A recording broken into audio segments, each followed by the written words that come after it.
আসসালামু আলাইকুম, সবাইকে স্বাগতম।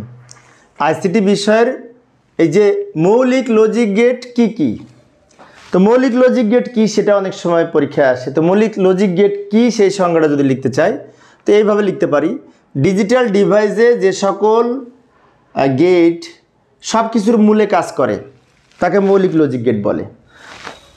যে সকল লজিক গেট সব কিছুর মূলে কাজ করে, যেমন আমি যদি নর গেট, এটা কিন্তু যৌগিক লজিক গেট। তো নর, ন্যান্ড, এক্সঅর, এক্স নর, এগুলি কিন্তু সব যৌগিক লজিক গেট। তো যৌগিক লজিক গেট বাস্তবায়ন করতে হলে, তৈরি করতে হলে মৌলিকটা কিন্তু লাগবে। সেজন্য বলা হচ্ছে যে যে সকল গেট সব কিছুর মূলে কাজ করে তাকে মৌলিক লজিক গেট বলে। অথবা অন্যভাবে বলতে পারি, বুলিয়ান অ্যালজেব্রার মৌলিক অপারেশন সমূহ, যেমন অর অ্যান্ড নট, এই যে অপারেশন সমূহ বাস্তবায়নের জন্য যে লজিক গেট ব্যবহার করা হয় সেগুলোকেও মৌলিক লজিক গেট বলা হয়। আবার কেউ যদি লেখে অর, অ্যান্ড এবং নট, এই তিনটিকে মৌলিক লজিক গেট বলা হয়, তাও হয়। কিন্তু মৌলিক লজিক গেট কি কি? তিনটা মৌলিক লজিক গেট, সাধারণত তিনটি, যথাক্রমে এই যে অর গেট, এই যে অ্যান্ড গেট এবং নট গেট। ভালো করে লক্ষ্য করে আমি চিত্র সহ উপস্থাপন করলাম। অর গেট, অ্যান্ড গেট এবং নট গেট। অর গেট যোগের কাজ সম্পন্ন করে, যুক্তিমূলক। অ্যান্ড গেট যুক্তিমূলক গুণের কাজ সম্পন্ন করে এবং নট গেট পূরক বা বিপরীত কাজ সম্পন্ন করে।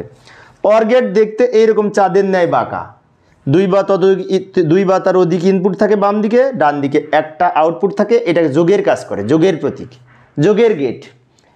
অ্যান্ড গেটে দুই বা তার বেশি বাম দিকে ইনপুট থাকতে পারে, দুই বা তার বেশি ইনপুট থাকবে, আউটপুট অবশ্যই একটা, এবং কাজ করবে গুণের, এবং এটা গুণের লজিক গেট।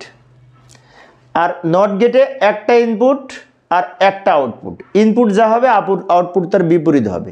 ইনপুট যদি শূন্য হয় আউটপুট হবে এক, ইনপুট যদি এক হয় আউটপুট হবে শূন্য, ইনপুট যদি দুই হয়, না দুই তো ইনপুট হবে না, কারণ দুই তো লজিক বুলিয়ান অ্যালজেব্রায় নাই। ইনপুট যদি এ হয় আউটপুট হবে এ নট, এর মান আমরা শূন্যও ধরতে পারি, একও ধরতে পারি, বুলিয়ান মান। তো এই তিনটাকে মৌলিক লজিক গেট বলে, অর গেট, অ্যান্ড গেট এবং নট গেট।